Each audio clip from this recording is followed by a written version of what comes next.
Zanetis. Nice job. Like lettuce. That's the mnemonic. Cindy Kennedy. And Tenzin Laza. Haze. Haze. Oh. Haze. No L, Annie. Yeah. Katie Fairbanks, MCAT, and Missoula Current. In 206, we have Commissioner Slotnick and Stromar, Allison France, Karen, sorry, oh my gosh, Karen Hughes, Maddie Scott, Ann Hughes, Annie Cathy, Chris Lounsbury, Andrew Hagemeyer, Vinnie Pavlish, John Wilkie, and we have Griffin Smith. Okay, I missed, yep, I got it, never mind. that is impressive. I would not even attempt such a, there's a lot of people here. Call it good. Impressive. So, Well established. any public comment on items not on the agenda today? Seeing none, we have 19 consent agenda items. Anything that anyone would like to discuss separately? No, I'd like to pull out number 17 and ask Andrew and John to chat about this a little bit, just because I think it's really cool and a new area for us. Okay, John, would you like to talk? Yeah, so we're asking for your signatures on the engagement letter for Dorsey Whitney. This is our follow-up to the budget amendment request when we asked for $20,000 from the Housing Innovation Fund. This allows us to retain the services of Courtney Ellis to explore the feasibility of creating a county-led down payment assistance program, as well as a county lands policy for how we can leverage our currently owned assets and decide when and where to buy land for future holdings, with the idea of using these assets to pursue our housing goals from the Housing Action Plan. So yeah, I've been working with Courtney, hoping to have a follow-up meeting with her, I think next week. And this will just allow us to take the next step for making this a concept into making a reality. And the 20,000 in the Housing Innovation Fund is already existing money. It's not new tax dollars. Okay, Any questions or? Yeah, please. Sure. Follow up on that is, you're studying the feasibility of it now. Is that correct? Yes. What might come after a feasibility study? I mean, you might realize it might not work. It might work. What is it kind of? Yeah, that is a real possibility. We might find out this doesn't work, or it's something that we would partner with an outside entity to operate. But yeah, that is a goal, just to figure out if we even can do this, and if we can, what route we can take to make it a reality. And there were kind of two parts to it. Yes. County lands and then the down payment assistance. Would they work together under this proposal? That's something else we're exploring. I think they could. Yeah, we don't have a lot of funding to throw around for this, so we want to be careful with how we use our currently owned land asset, real estate assets. So yeah, there could be a pathway forward where one kind of supplements the other. Josh, do you want to speak to this a little bit more? I mean, you've mentioned this. Yeah, thanks. About, Okay, thanks for remembering. not affordable to live in town for a lot of folks. Exactly. Yeah, I mean, up to this point, I feel like most of our efforts to address our housing crisis have been on the production side. What I mean by that is, can we bring infrastructure to areas that would facilitate the construction of new homes, change the dynamic in terms of inventory going up and the supply and demand teeter-totter, and hopefully that would have an effect on housing prices. This would be our first foray into looking at the consumer side. Is there something we can do for somebody like yourself, like a first-time home buyer? How can we help you break into a market where median home price requires twice the median income, where the odds, it's just stacked against you? And we're not the only place or the first place to attempt to do this. These types of efforts are happening all over the country. The big challenge we have is with revenue. So we're specifically looking into how can we partner with other entities, maybe the free market. How can we access kind of non-traditional sources of revenue to create some kind of model where we can help somebody get into a house when they're totally bankable and they have a great job, but they don't have enough down payment so they can meet their monthly payments with their meager median income, which isn't even meager. And then I recall the state might have a similar program. Yeah, they do. The state does have a similar program where we work with CROs. CROs, a community reinvestment organization. Yep. Yeah, and NeighborWorks is doing it, and it's awesome. It could open up all kinds of possibilities for people. The piece of it that I personally would like to offer an alternative to is that the CRO program has a pretty intense appreciation cap for the homeowner. So let's say someone uses this program to buy a house and they live there for 8-10 years and they go to sell it. They only get to keep 1% of depreciation. The other 99% goes back to the investors in the program. And that's fine. That's the rules of that program. And it makes a tremendous amount of state money available that otherwise wouldn't be available. But what we're looking towards is something that would have a way less intense appreciation cap. If you think about the benefits of home ownership, some of it is stability and all that goes with that. And there's a ton of great things, and they've all been documented in research on how well people do when they own their house as opposed to being renters. Outside of that, there's this whole other financial benefit. And I would say a whole bunch of the generational wealth we see transfer in the United States is embedded in real estate. And what we're hoping to do is capture some of that. So if you're a first-time home buyer and you're involved in a program like this, not only do you get to enjoy the stability of home ownership, you get to generate a little bit of wealth that would help you move forward and help your kids move forward as well. Okay, does anyone else or online have questions? Missoula Don't Current? want me to talk more? Thank Hey, you. yeah, real quick, is there a list of the county's land holdings? I know going back to the Larchmont Golf Course discussion, you guys called for a study of county assets. Is there a list somewhere of that? And is that what you're considering here? Yeah, there is. There's a county lands inventory. It's pretty easy to find if you Google it, but there is a website that has an inventory and as a map of all the properties we own. Do you want us Missoula to? County Voice, isn't it? Yeah. John, as far as the work that Dorsey and Whitney will do related to a lands or a community land policy, what would that specifically look like? So we're trying to figure out, there's very specific laws that relate to how the county can sell land right now. We have to sell it to, or we can sell it to a nonprofit at a below appraised value. So we're trying to figure out, with the limited truly available land we have that's not being used for a legitimate county purpose right now, the best way we could use that land, if it makes sense, to sell it to a nonprofit partner and have them develop it into housing. That's not a really viable path because so many of these parcels are so small and have such limited infrastructure. So the other thing we want to consider is if it makes sense just to sell these on the private market, just to generate some capital that we can use for this down payment assistance program, or if it would make sense to keep that money and purchase greenfield land out at the Y that may not have infrastructure now, but may in 10 years. And that would be wise for us to hold on to until it's ready to develop. And then we could work with a nonprofit partner then. So what you're contemplating is work that's not already been done in the inventory process. This is different. Yeah, this is more of a strategy on how we want to handle that. Other questions? Griffin, you were chomping at the bit there, I think. I could be wrong. This is just kind of maybe inside baseball, but it sounds like the state's policy, you don't get a lot of appreciation, but they get more of that revenue back into the down payment assistance fund. And it sounds like Missoula County is going to have to find more money for down payments Absolutely. in exchange for, higher appreciation. Correct. Okay. Yep. Anyone else online? And that doesn't mean we're not supportive of that CRO program. I think there could be more than one tool. Anyone else online or in the room? Okay, we got, yes, Sorry, Katie. I just have a quick question. For the down payment program, would part of this study be kind of looking at eligibility for that as well? Yes. Yeah, we'd be assessing what households we want to be eligible for this, how much down payment assistance we would provide to an eligible household. That would be included. Thank you. Thanks for the question. Okay, anything else about item 17 or any of the 19 consent agenda items? Seeing none. What do you think, Josh? I'm going to move we approve the consent agenda. I'll second that. Any further discussion? Seeing none, all in favor? Aye. Aye. Okay, thanks for that. We have a couple of action items here. The first, Karen. Morning, Commissioners.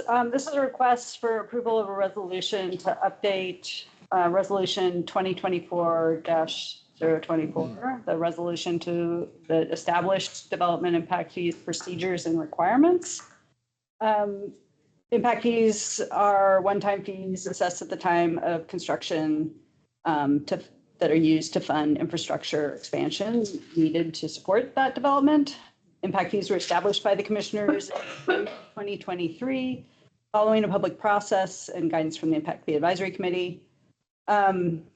Last March of 2024, you adopted the resolution that guides the calculation, collection, monitoring, and appropriation of impact fees.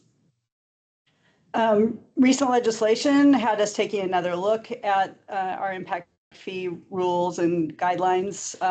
Senate Bill 133 and Senate Bill 532 in the 2025 legislature affected impact fees. So the changes that needed to be made, we need to remove impact fees for parks and general government. Those are no longer authorized under the new legislation. We need to remove administrative fees, also no longer authorized. We need to amend the language related to inflationary adjustments. All of those are related to Senate Bill 133. A little surprise nugget I found when scanning the legislation from the past session was embedded in Senate Bill 532. There's an exception for accessory dwelling units. We are not allowed to collect impact fees for accessory dwelling units in areas zoned under Missoula County zoning. So we are adding that exception to the impact fee resolution. And then there's a correction so in going back through the resolution, I realized there were a couple of corrections that needed to be made. One is removing the requirement for an accountant on the Impact Fee Advisory Committee. So we're removing that. The last item is one that I'd actually like to withdraw.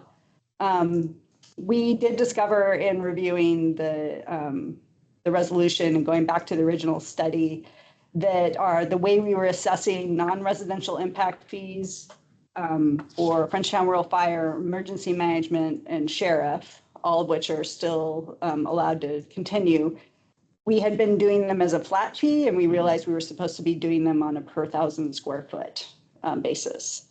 However, when we started running numbers, we had some concerns about the outcomes that the public policy for investing in infrastructure to support expanded development might start to get in the way of encouraging certain kinds of development where we want it to occur. So we'd like to actually remove that, leave it as is, leave it as a flat fee for now. And instead direct staff and the Impact Fee Advisory Committee to take a look at those fees and bring back to the commissioners possible adjustments to those fees. Okay. It's very common for in impact fee studies that when a governing body adopts them, that you might do some adjustments. You don't have to adjust them as submitted to you, or you don't have to adopt them as submitted to you. So this would be that opportunity to make sure that we're not over assessing and prohibiting or limiting some development that we'd like to see. Okay. So essentially the request would be to approve the resolution, but amend the changes to the non-residential impact fees for Frenchtown Fire, Emergency Management, and Sheriff. Dave, a question?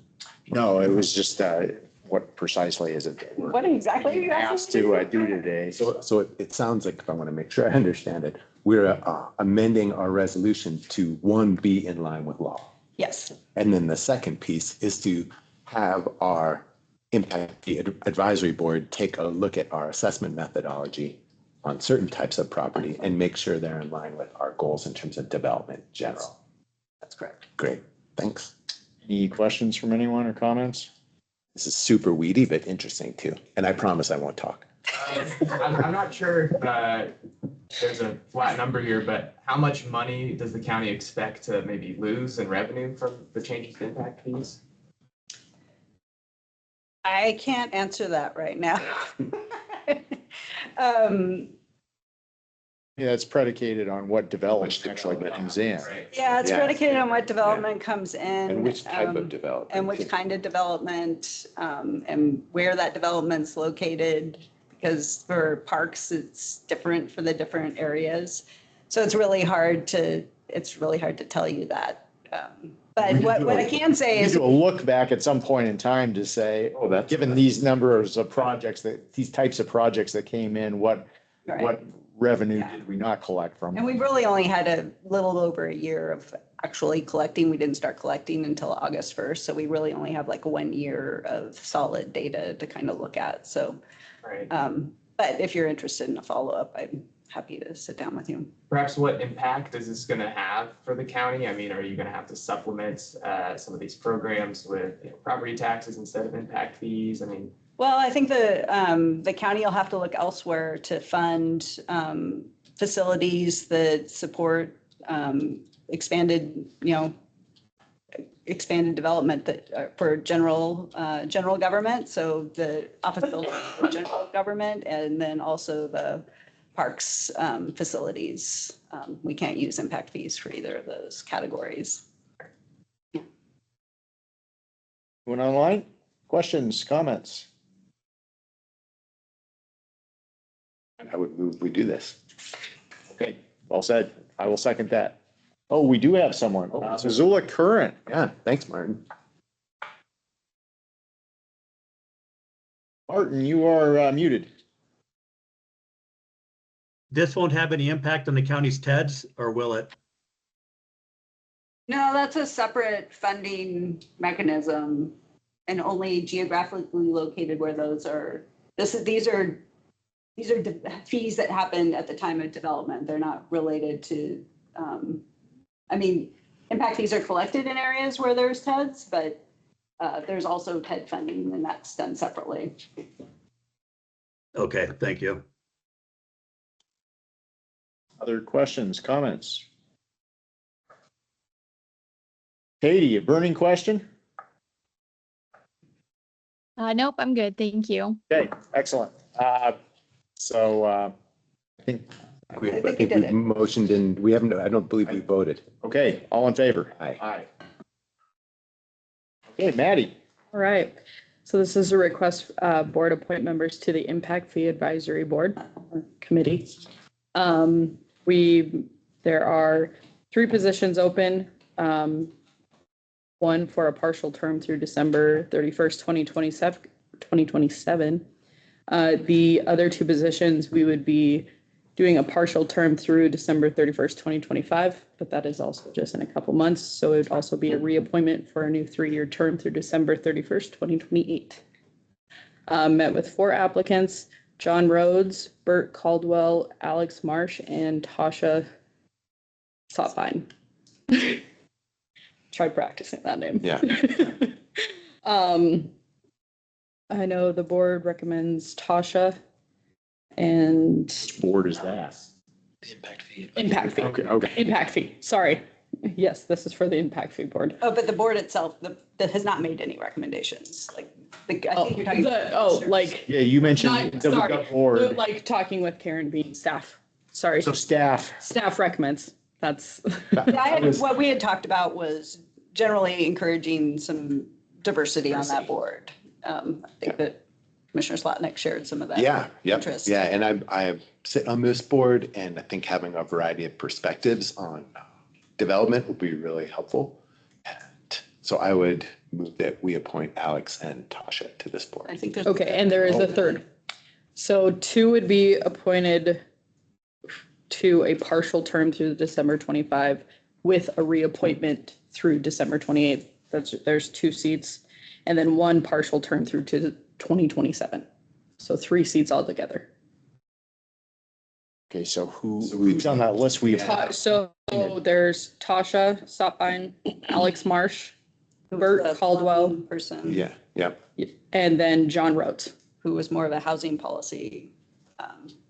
Guy. He was So- nonprofit housing. two reappointments and, So there's 2 shorter term, there's 3 appointments. right, One short term. ends at 2025, but you can take the action now to go ahead and appoint them for a full term after their term went into 2025, Because that's just in 2 months.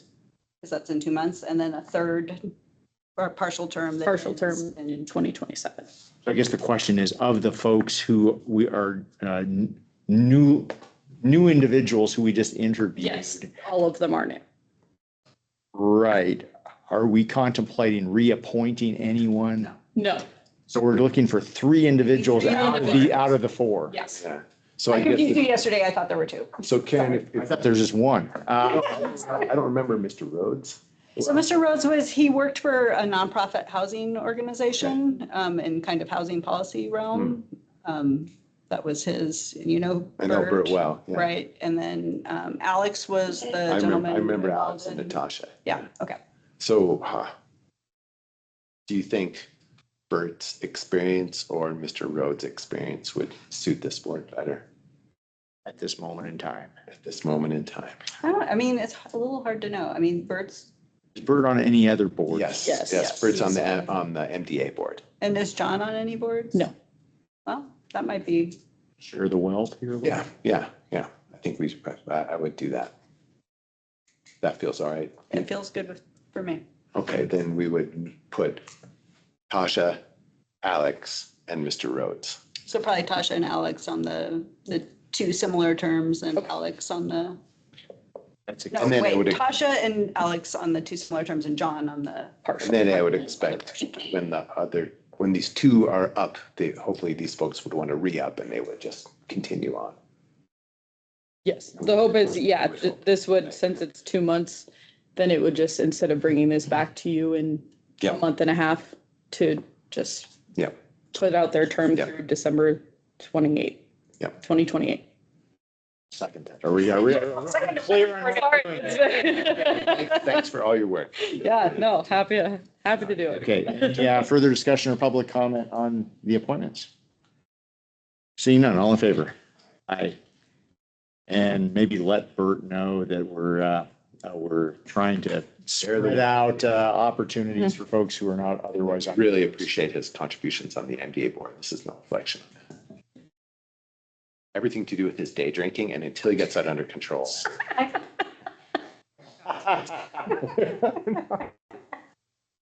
Okay, we have a letter requesting authorization to submit a second CDBG planning grant application on behalf of Celia Lake Elementary School. Does anyone want to speak to that?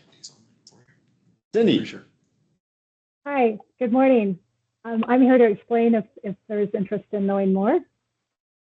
There's interest in knowing more since we have some folks not in the know. Who might So, be interested in this? Okay, It's on Celia awesome. Elementary.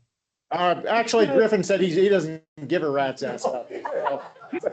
Go ahead, Cindy. He said yes. Go ahead, Cindy. Well, I really don't care if he cares or not.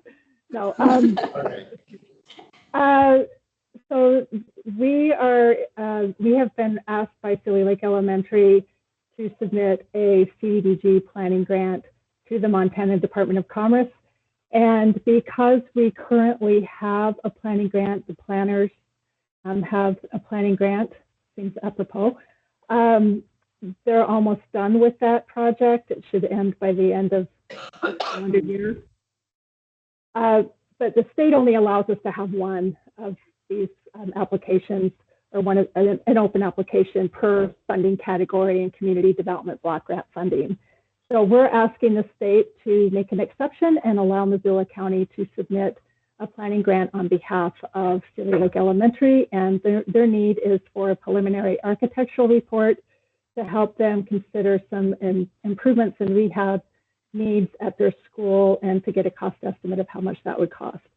So that's what this letter is, and I would appreciate it if you guys could sign it, and we'll get it sent off to Commerce and hopefully get a response before the application is due, which is due October 15th. Any questions? If I remember right, there's a 25% match that the folks at Celia Lake are going to be making. Correct. Good memory, Josh. Any other And questions? well, I mean, this is a planning grant, and the idea is that this works, we do the planning, and then Celia would ask us together, we would apply for another CDBG grant to get the actual work done. And it's a huge project, but if we get the planning grant, it puts us, it stacks the odds towards success in getting the actual work done grant. That makes sense. And if I heard correctly, the other CDBG grant. CDBG? Yeah, it's the MCT. Yes, yes, Yeah. yeah. Well, the other Exactly. planning grants is for the existing conditions report for the comprehensive plan for the county. We're doing CDBG to do the roof, Yeah. but there's planning grants and do the work grants. And I know do the work isn't the right phrase, but it's a Yeah, no, that's project. great. It's a great- It's a great it's called a project grant, but it's There, still. there are multiple different funding categories with CDBG. The MCT project is an economic development fund through Community Development Block Grant. They have facilities, public and community facilities, which fund infrastructure projects like wastewater projects or the Poverello Center's project, for example. And they have housing grants and they have housing stabilization grants. So there's, I think, 5 categories, and we have grants in 2 of those categories, or 3 categories right now. Any other questions about this? Comments? Okay, we will get that signed. Cindy, tell your boss not to be so cheap on the audio equipment. Your microphone is not working real well today, so. Oh, I apologize. It works good enough. It's just a little fuzzy. Okay, Communication has been achieved. we're doing what we can to save the county money. Thank you. Austerity, I love it. Okay, I think that is it. Anything else for me? Okay, thanks everyone. Have a good rest of the week. Rest of the day.